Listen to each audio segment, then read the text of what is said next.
Pernahkah kamu membayangkan rumah yang dulu penuh tawa keluarga, kini berdiri sepi hanya ditemani seorang nenek renta? Inilah kisah nyata tentang seorang nenek yang harus membuat keputusan paling berat dalam hidupnya, menjual rumah warisan. Namun siapa sangka, pembeli rumah itu ternyata bukan orang sembarangan, melainkan seseorang yang akan membalikan takdir keluarganya. Sebelum kita mulai ceritanya, jangan lupa klik tombol subscribe dan tulis di komentar kamu berasal dari kota mana. Mari kita mulai perjalanan penuh air mata dan rahasia ini. Di sebuah kampung kecil yang tenang, berdirilah sebuah rumah tua. Catnya mulai pudar, kayu pintunya berderit setiap kali dibuka, dan di terasnya ada kursi goyang yang sudah berusia puluhan tahun. Rumah itu bukan sekadar bangunan, tapi saksi bisu perjalanan panjang sebuah keluarga. Di dalamnya tinggal seorang nenek bernama Sumi. Rambutnya sudah memutih, tubuhnya renta, namun matanya masih menyimpan cahaya kenangan. Setiap sudut rumah itu membuatnya teringat pada masa lalu, suaminya, yang sudah lama pergi, suara tawa anak-anaknya yang dulu memenuhi ruang tamu, dan aroma masakan yang dulu membuat tetangga sering mampir. Kini, suasana berbeda. Rumah itu terasa sepi. Anak-anaknya sudah punya kehidupan sendiri di kota. Hanya sesekali mereka pulang, itu pun terburu-buru, seakan rumah itu bukan lagi tempat yang penting. Nenek Sumi sering duduk di kursi goyang, menatap halaman sambil berbisik, dalam hati, rumah ini dulu penuh cinta. Sekarang hanya aku dan kenangan yang tersisa. Suara jam dinding berdetak pelan. Malam kian larut. Nenek Sumi menatap langit-langit rumah, teringat pesan suaminya dulu, rumah ini harus selalu dijaga, karena disinilah akar keluarga kita. Pesan itu terus terngiang, membuat hatinya bimbang. Namun hidup tidak seindah kenangan. Sejak suaminya pergi, kondisi ekonomi semakin sulit. Tabungan menipis, dan kebutuhan sehari-hari makin berat. Sumi mulai bertanya pada dirinya sendiri, apakah sudah saatnya aku melepaskan rumah ini? Pertanyaan itu menusuk hatinya, karena rumah bukan sekadar dinding dan atap, melainkan warisan cinta yang tak ternilai. Dan di kursi goyang itu, air matanya perlahan jatuh. Ia tahu, sebentar lagi, sebuah keputusan besar harus ia ambil. Pagi itu, Nenek Sumi duduk di meja makan. Di hadapannya hanya ada sepiring nasi dingin dan secangkir teh tawar. Ia menatap kursi kosong di sekeliling meja, kursi yang dulu penuh oleh anak-anaknya. Kini, hanya sunyi yang menemaninya. Siang harinya, anak-anaknya datang, tapi bukan untuk tinggal lama. Mereka datang dengan wajah sibuk, satu persatu memegang ponsel, menelepon rekan kerja, atau membalas pesan. Sumi berusaha tersenyum, meski hatinya perih. Ia rindu obrolan hangat, bukan sekadar percakapan terburu-buru.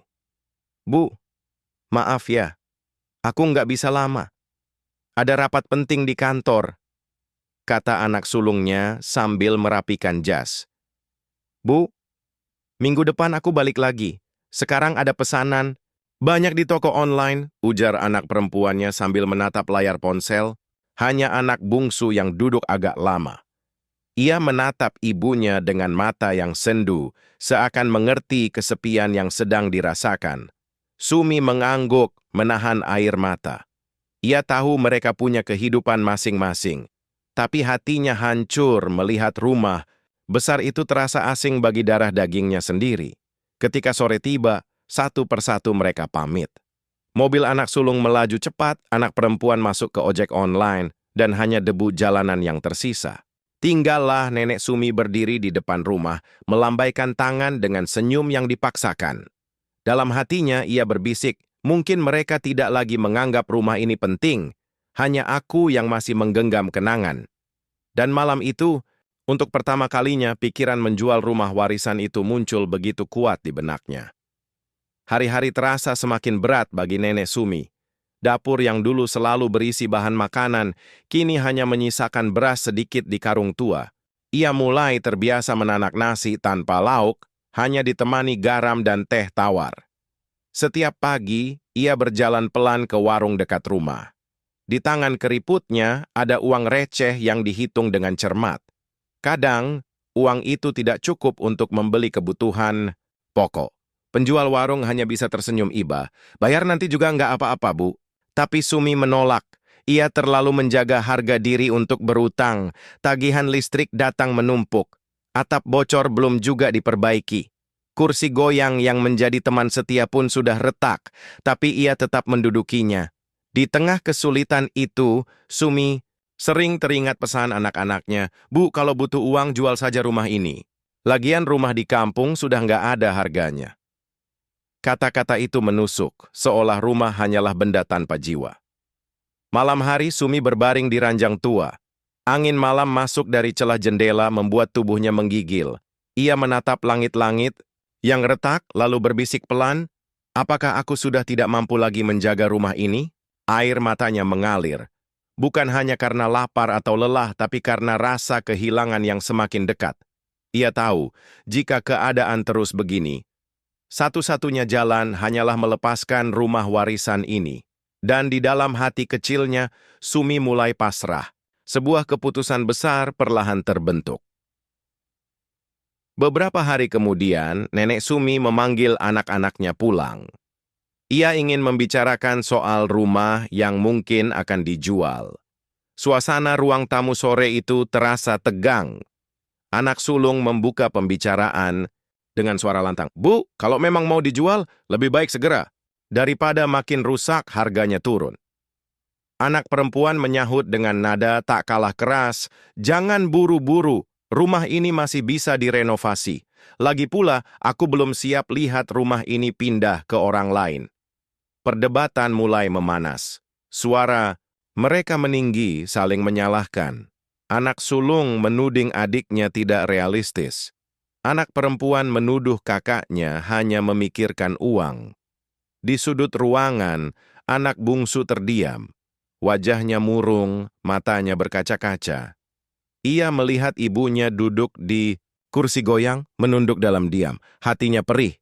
Karena pertengkaran ini justru membuat sang ibu semakin terluka. "Cukup." Suara Nenek Sumi akhirnya pecah. Tangannya gemetar, matanya berkaca-kaca. "Kalian berdebat seolah rumah ini hanya soal uang. Padahal, rumah ini menyimpan kenangan ayah kalian dan hidup kita dulu." Semua terdiam. Hanya suara jam dinding yang terdengar berdetak lambat seakan ikut menyaksikan luka di hati seorang ibu. Malam itu, anak-anak pulang dengan wajah dingin. Tak ada kata sepakat. Tinggallah Nenek Sumi sendiri, kembali duduk di kursi goyang. Dalam hatinya, ia sadar, keputusan ini tidak akan pernah mudah. Malam itu, setelah pertengkaran yang melelahkan, rumah tua itu kembali sunyi. Nenek Sumi duduk sendirian di ruang tamu, ditemani cahaya lampu redup dan suara jangkrik dari luar jendela. Wajahnya terlihat letih, matanya sembab karena terlalu banyak menangis. Di tangannya, ia menggenggam foto lama, foto keluarganya saat masih lengkap. Suaminya tersenyum gagah, anak-anaknya kecil dan ceria, dan dirinya masih kuat berdiri. Foto itu membuat dadanya sesak. Seakan ia diingatkan lagi bahwa rumah ini dulu adalah pusat kebahagiaan. Namun kenyataan sekarang berbeda. Rumah yang dulu hangat, kini hanya menambah beban. Bocor di atap, dinding mulai rapuh, dan biaya perbaikan terlalu besar. Sementara tabungannya semakin menipis, tubuhnya pun makin renta. Dengan suara lirih, ia berbisik, "Maafkan aku, Pak. Mungkin aku tidak bisa lagi menjaga rumah ini seperti dulu." Air matanya kembali jatuh. Pagi harinya, ia menghubungi seorang perantara tanah. Meski hatinya berat, bibirnya mengucapkan kalimat yang selama ini paling ia takuti. "Tolong carikan pembeli untuk rumah saya." Kata-kata itu membuat jantungnya berdebar kencang, seakan sebuah pintu baru terbuka, tapi juga pintu kenangan yang perlahan tertutup. Dan sejak hari itu, keputusan besar telah dibuat. Nenek Sumi siap melepas rumah warisan yang selama ini menjadi bagian dari jiwanya. Meski dalam hati kecilnya, ia masih berharap ada keajaiban yang bisa membuatnya bertahan. Beberapa hari setelah keputusan itu, rumah tua peninggalan keluarga Sumi mulai ramai didatangi orang asing.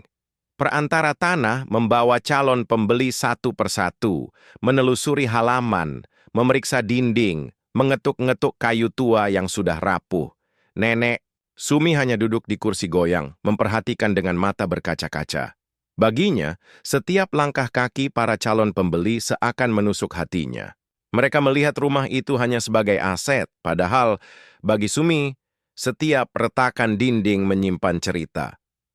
Seorang pria muda berjas rapi berkata, "Rumah ini lumayan besar, tapi butuh banyak renovasi. Saya tawar murah saja." Kalimat itu membuat dada Sumi sesak. Ia merasa seperti sedang melelang kenangan hidupnya dengan harga rendah. Calon pembeli lain datang dengan sikap sok tahu, mengusulkan merobohkan rumah untuk diganti bangunan baru. Nenek Sumi terdiam. Bayangan rumah ini hilang dari permukaan membuat air matanya hampir tumpah. Di tengah rasa hancur itu, hanya anak bungsu yang masih setia menemani.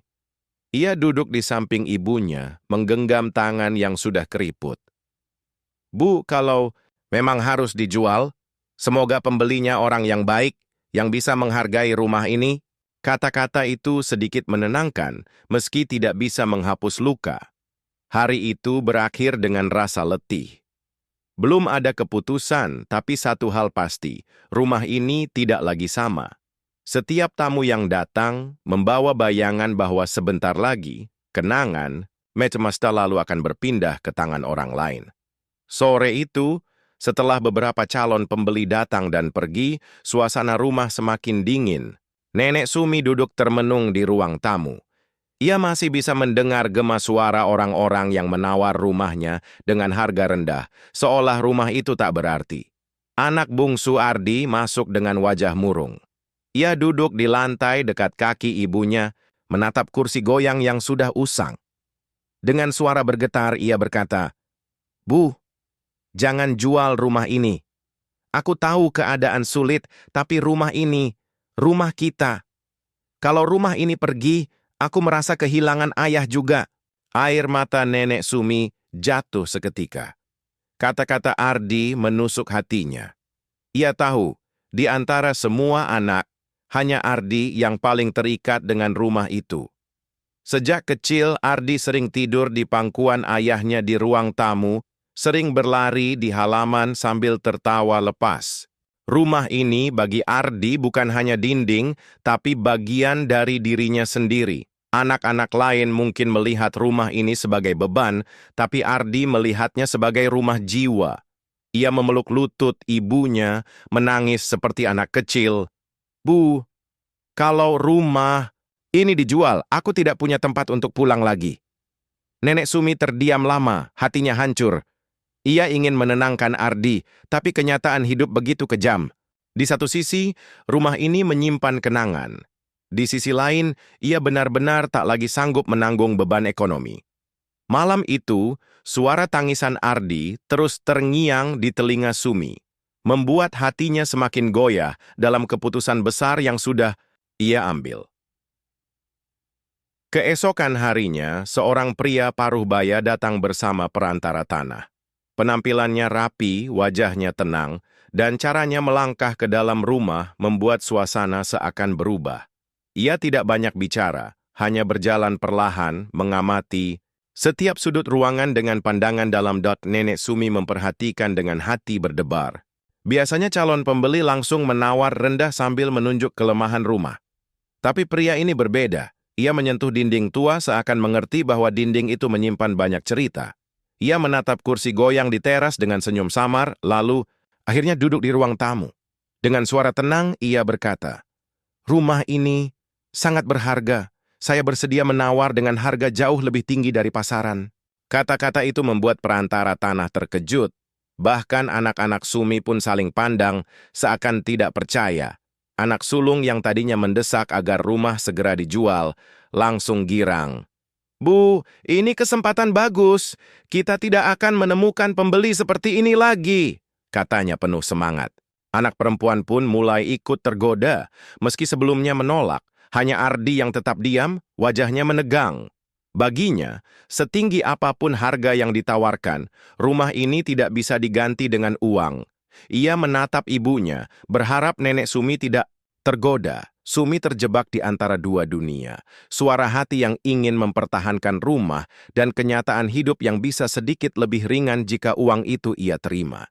Tawaran tinggi itu bagaikan godaan besar sekaligus ancaman yang bisa mengubah segalanya.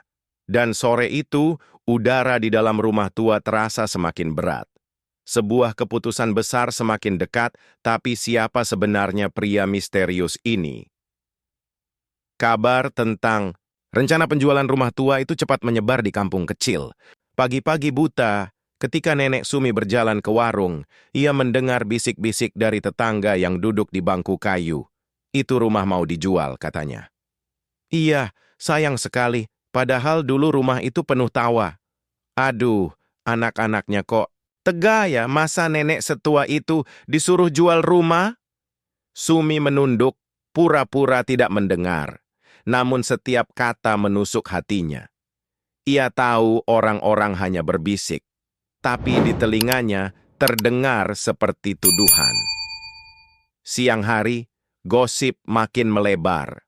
Ada yang mengatakan rumah itu akan dibongkar untuk jadi ruko, ada pula yang bilang pembelinya orang kaya dari kota. Bahkan ada yang berani datang langsung, pura-pura peduli, padahal hanya ingin tahu. Bu Sumi, benar ya rumahnya mau dijual?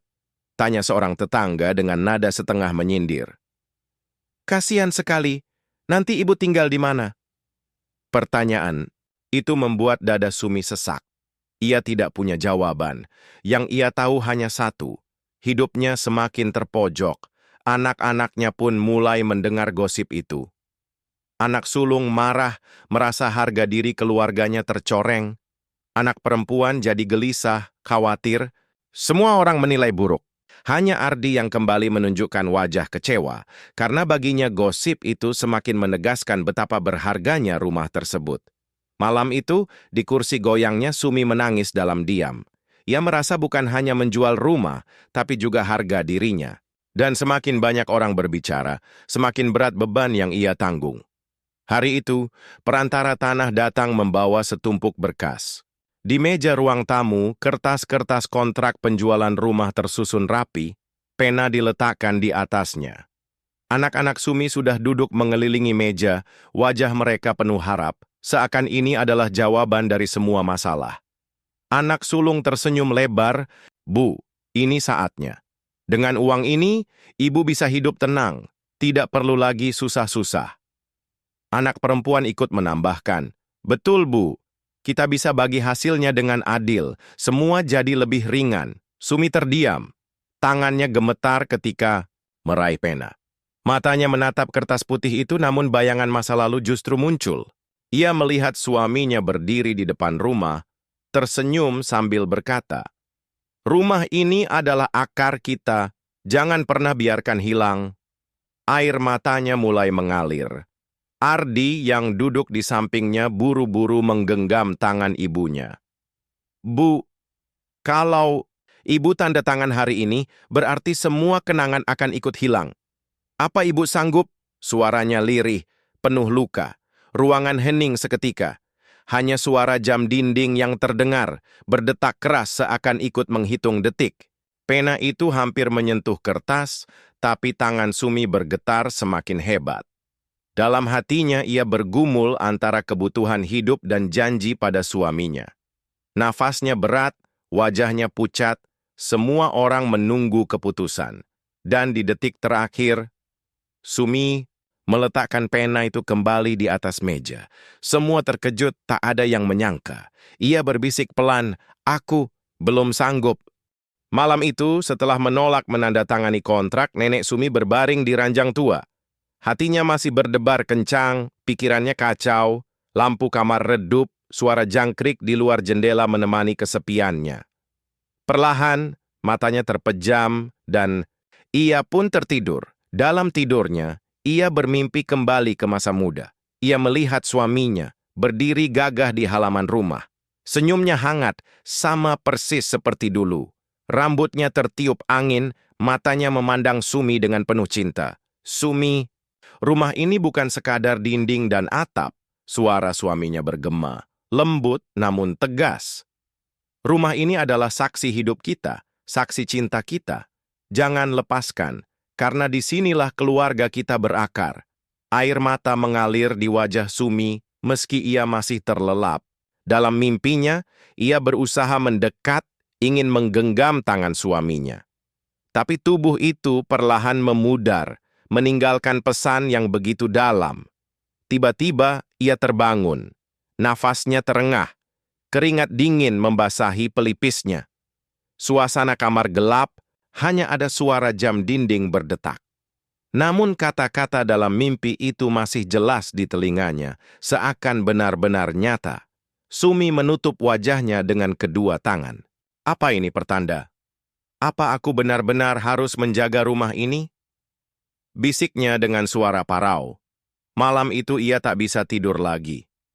Mimpi tentang suaminya membuat hatinya semakin bimbang. Antara kebutuhan hidup yang menekan dan janji lama yang seakan kembali menuntut untuk ditepati. Keesokan harinya, Ardi membereskan lemari tua di kamar ibunya. Lemari kayu itu sudah lama tidak dibuka, penuh debu dan aroma kayu lapuk. Saat menarik salah satu laci paling bawah, ia menemukan sebuah kotak kecil yang tertutup rapat. Dengan hati-hati Ardi membukanya. Di dalamnya ada beberapa foto lama, jam tangan rusak milik ayahnya, dan sebuah amplop kuning yang sudah mulai pudar warnanya. Di bagian depan amplop tertulis dengan tulisan tangan yang ia kenal betul. Nama ibunya, "Untuk Sumi istriku." Ardi terdiam, dadanya bergetar. Ia segera membawa surat itu kepada ibunya. "Bu, aku menemukan ini," katanya sambil menyerahkan amplop tersebut. Nenek Sumi menatap amplop itu dengan mata terbelalak, tangannya gemetar ketika menyentuhnya. Amplop yang ia kira hilang, ternyata selama ini tersimpan di lemari tua. Dengan perlahan, ia membuka lipatan kertas di dalamnya. Tulisan tangan suaminya masih jelas terbaca. Dan baris demi baris kata-kata, itu membuat hati Sumi hancur sekaligus hangat. "Jika suatu hari aku sudah tiada, jagalah rumah ini. Jangan biarkan ia hilang, karena disinilah keluarga kita akan selalu bisa pulang. Rumah ini bukan hanya milik kita, tapi milik anak-anak kita dan anak-anak mereka kelak." Air mata Sumi jatuh deras, membasahi kertas tua itu. Ardi pun ikut menitikkan air mata. Mereka berdua terdiam lama, seakan mendengar suara sang ayah yang sudah lama pergi. Dan sejak surat itu terbuka, beban hati Sumi semakin berat. Ia sadar, rumah ini bukan sekadar tempat tinggal sikut, tapi warisan yang membawa pesan suci dari masa lalu. Malam itu, semua anak akhirnya berkumpul di ruang tamu. Nenek Sumi duduk di kursi goyang dengan wajah sendu, sementara Ardi memegang erat surat peninggalan ayahnya. Dengan suara pelan namun tegas, Ardi mulai membacakan isi surat itu di hadapan kakak-kakaknya. "Untuk Sumi dan anak-anakku. Jika suatu hari aku tidak lagi bersama kalian, jagalah rumah ini. Jangan biarkan tangan asing merobohkannya. Di rumah inilah kita tertawa, menangis, dan berdoa. Rumah ini adalah akar keluarga. Tanpa rumah ini, kita tidak punya tempat untuk pulang." Suasana mendadak hening. Hanya suara Ardi yang bergetar melanjutkan kalimat terakhir. "Jika kalian pernah merasa tersesat, pulanglah. Rumah ini akan selalu menunggu." Air mata Nenek Sumi jatuh deras. Ardi pun terisak saat melipat kembali kertas tua itu. Namun berbeda dengan mereka, anak sulung justru menegang, wajahnya kesal. "Jadi, kita harus terus hidup susah hanya karena selembar surat lama?" katanya dengan nada tinggi. Anak perempuan ikut terpukul. Hatinya ingin menuruti pesan ayah, tapi pikirannya digelayuti kekhawatiran. "Bu, bagaimana kalau uang memang lebih dibutuhkan sekarang? Apa kita sanggup bertahan?" Suaranya lirih, penuh keraguan. Pertengkaran kecil pun mulai memanas. Ardi bersikeras rumah tidak boleh dijual, sementara kakaknya menganggap surat itu hanyalah romantisme masa lalu. Di tengah kekacauan itu Nenek Sumi terdiam. Wajahnya basah oleh air mata, suaranya parau. Ayah kalian sudah menitipkan pesan terakhirnya. Bagaimana mungkin aku mengkhianatinya? Kalimat itu membuat ruangan membeku. Surat tua yang sederhana kini mengguncang seluruh keluarga, membuat mereka sadar. Keputusan ini jauh lebih berat daripada sekadar memilih antara uang atau rumah. Suasana rumah malam itu semakin panas. Surat peninggalan ayah yang baru saja dibacakan menjadi bara yang memicu pertengkaran besar. Anak sulung berdiri dengan nada tinggi, wajahnya memerah. Bu, surat itu ditulis puluhan tahun lalu. Situasi sudah berubah. Apa kita harus mati-matian bertahan hanya demi pesan lama? Ardi langsung membalas dengan suara bergetar. Itu bukan sekadar pesan, Kak. Itu wasiat ayah. Rumah ini bukan untuk dijual, tapi untuk dijaga. Anak perempuan mencoba menenangkan, namun suaranya juga pecah karena bingung. Aku ingin mengikuti pesan ayah, tapi aku juga takut. Bagaimana ibu hidup kalau terus begini? Apa kita sanggup menanggungnya bersama? Pertengkaran semakin keras. Suara mereka saling bertindih, penuh emosi. Kata-kata kasar mulai terlontar, saling menyalahkan, saling menuding. Kursi hampir terjungkal, meja bergetar karena amarah yang meledak. Nenek Sumi hanya duduk di kursi goyang, wajahnya pucat, air matanya tak terbendung. Hatinya hancur melihat anak-anaknya yang dulu ia besarkan dengan penuh cinta, kini saling memusuhi di depan matanya. Ia menutup telinga, berusaha tidak mendengar, tapi suara teriakan itu terlalu keras. Akhirnya, dengan seluruh tenaga yang tersisa, ia berteriak, "Cukup, berhenti semua!" Suaranya serak, namun cukup kuat membuat ruangan terdiam. Semua anak menoleh, terkejut melihat ibunya yang gemetar menahan amarah bercampur sedih. Dengan napas terengah Sumi berkata pelan, "Rumah ini seharusnya menyatukan kita, bukan memecah belah. Jika ayah kalian melihat keadaan ini, pasti hatinya hancur." Sunyi. Tak ada yang berani menjawab. Hanya detak jam dinding dan tangisan tertahan yang menemani malam itu. Keesokan harinya, pria misterius yang pernah menawar rumah itu datang kembali. Langkahnya tenang, wajahnya penuh wibawa, seakan membawa sesuatu yang belum diungkapkan. Ia meminta duduk bersama keluarga di ruang tamu. Anak sulung tampak bersemangat. "Pak, kalau masih berminat, mari kita lanjutkan. Harga yang Bapak tawarkan sudah sangat tinggi." Namun pria itu hanya tersenyum tipis. Pandangannya bukan pada kertas kontrak, melainkan pada kursi goyang di mana Nenek Sumi duduk dengan wajah lelah. "Aku tidak datang hanya untuk membeli rumah," ucapnya perlahan. "Ada alasan kenapa rumah ini begitu berarti bagiku." Semua terdiam. Ardi menatap curiga, anak perempuan menahan napas, sementara Sumi menunduk dengan hati berdebar. Pria itu lalu membuka cerita. "Puluhan tahun lalu, saat aku masih muda, aku pernah ditolong oleh seorang lelaki di jalan ini. Waktu itu aku hampir kehilangan segalanya. Lelaki itu memberiku tempat bernaung di rumah ini. Lelaki itu adalah suamimu, Bu Sumi." Air mata Sumi langsung jatuh. Ingatannya kembali pada masa ketika suaminya memang sering membantu orang asing tanpa pamrih. Ia tak menyangka, salah satunya kini berdiri di hadapan mereka. "Sejak hari itu, aku berjanji, suatu saat aku akan membalas kebaikannya. Dan ketika mendengar rumah ini akan dijual, aku tahu, inilah saatnya aku menepati janji itu." Ruangan mendadak hening. Anak-anak terpaku, tidak percaya dengan kenyataan yang baru saja terungkap. Dan untuk pertama kalinya, mereka semua sadar, rumah tua ini ternyata menyimpan rahasia lebih besar daripada yang pernah mereka bayangkan. Suasana ruang tamu masih tegang setelah pria misterius itu mengungkap bahwa ia pernah ditolong almarhum suami Sumi. Semua anak terdiam, seakan menanti kelanjutan dari cerita yang belum selesai.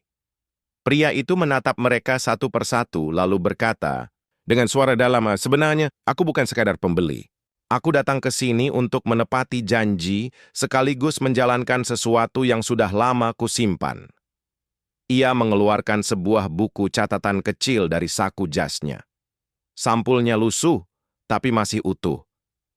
Buku ini diberikan ayahmu kepadaku saat aku meninggalkan rumah ini dulu. Ia bilang, simpan baik-baik, karena di dalamnya ada sesuatu yang penting. Nenek Sumi terbelalak, tangannya gemetar melihat buku itu, seakan mengenali benda yang lama hilang. Pria itu membuka perlahan, memperlihatkan tulisan tangan suaminya, ada catatan harian, ada doa-doa sederhana, dan di halaman terakhir tertulis jelas, jika aku tiada, tolong jaga keluargaku. Tangisan pecah seketika. Ardi memeluk ibunya, anak perempuan menutup mulutnya dengan tangan, sementara anak sulung, terdiam, matanya mulai berkaca-kaca meski berusaha menahan. Pria itu melanjutkan, aku sebenarnya tidak ingin membeli rumah ini. Aku ingin mengembalikannya dengan cara apapun. Jika Ibu Sumi rela, biarkan aku membantu memperbaiki rumah ini. Anggap saja ini balasan kecil atas kebaikan ayah kalian. Semua terhenyak. Yang awalnya mereka kira hanya seorang pembeli kaya, ternyata sosok ini membawa pesan, warisan, dan janji yang tak pernah mereka tahu sebelumnya. Dan di detik itu hati Nenek Sumi luluh. Ia sadar, kehadiran pria ini bukan kebetulan, melainkan jawaban dari doa-doa lamanya. Setelah mendengar pengakuan pria misterius itu, suasana rumah menjadi hening. Tidak ada lagi suara debat, tidak ada lagi amarah, hanya isak tangis yang perlahan terdengar. Anak perempuan menutupi wajahnya dengan kedua tangan. Selama ini aku terlalu sibuk dengan urusanku sendiri sampai lupa. Rumah ini bukan sekadar bangunan. Suaranya pecah, penuh sesal. Anak sulung yang selalu ngotot agar rumah dijual akhirnya menunduk. Ia terdiam lama sebelum akhirnya berkata pelan, aku salah, Bu. Aku buta karena uang. Aku tidak pernah berpikir betapa dalam arti rumah ini untuk ayah, juga untuk kita semua. Matanya berkaca-kaca. Untuk pertama kalinya ia menangis di hadapan keluarganya. Ardi ikut menunduk. Air matanya jatuh tanpa bisa ditahan. Aku hanya ingin kita tetap punya tempat pulang. Aku tidak sanggup lihat ibu sendirian. Nenek Sumi yang duduk di kursi goyang menatap anak-anaknya dengan mata basah. Hatinya perih, tapi juga lega. Akhirnya mereka mulai mengerti. Ia mengusap kepala Ardi, lalu menggenggam tangan kedua kakaknya. Ibu tidak butuh uang sebanyak itu. Ibu hanya butuh kalian. Rumah ini bisa roboh, bisa usang. Tapi kalau kalian bersama, hati ibu akan tetap kuat. Tangisan pecah serentak. Mereka bertiga memeluk ibunya. Air mata bercampur menjadi satu. Penyesalan begitu terasa, namun juga membawa harapan baru. Pria misterius itu hanya tersenyum melihat pemandangan itu. Ia tahu, janjinya pada sahabat lamanya akhirnya terbayar. Bukan dengan uang, tapi dengan persatuan yang lahir kembali. Malam itu setelah tangisan reda, keluarga kecil itu duduk melingkar di ruang tamu. Lampu temaram menerangi wajah-wajah yang masih basah oleh air mata. Untuk pertama kalinya setelah sekian lama, mereka duduk bersama tanpa debat, hanya keheningan yang hangat. Anak perempuan membuka suara dengan lirih, Bu, bagaimana kalau kita batalkan penjualan ini? Kita pertahankan rumah ini, seperti pesan ayah. Ardi segera mengangguk, matanya berbinar. Iya, Kak, kita bisa sama-sama merawat rumah ini. Kalau ibu sudah tidak kuat, biar aku yang tinggal di sini menemani. Anak sulung terdiam sejenak. Ia menatap dinding tua yang penuh retakan, lalu memejamkan mata.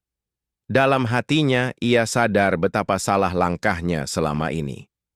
Dengan suara mantap, ia berkata, aku akan bantu juga, Bu. Aku mungkin salah karena memikirkan uang. Tapi mulai sekarang aku janji ikut menjaga rumah ini. Nenek Sumi menatap anak-anaknya satu persatu. Senyumnya tipis namun penuh haru. Ibu tidak bisa bahagia kalau rumah ini hilang, tapi ibu juga tidak bisa bahagia kalau kalian terus bertengkar. Kalau kalian benar-benar mau menjaga rumah ini bersama, itulah keputusan terbaik.